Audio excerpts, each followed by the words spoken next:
మనము నివసించు భూమి భూదేవి మోస్తుంది. కాశీ పట్టణం మాత్రము శివుడు తన త్రిశూలము కింద భూమిని మోస్తున్నారు.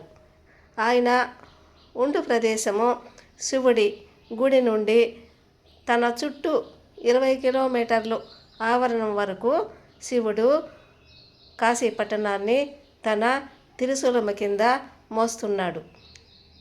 శివుడు మోస్తున్న ఆ కాశీ పట్టణంలో మనము అడుగుపెట్టిన మన జీవితము ధన్యమగును.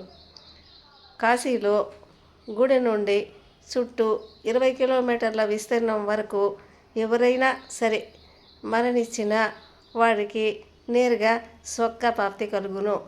మనము శివుడి ఆధీనంలో ఉన్న కాశీ పట్టణంలో అడుగుపెట్టినా కూడా మన జీవితము ధన్యమగును.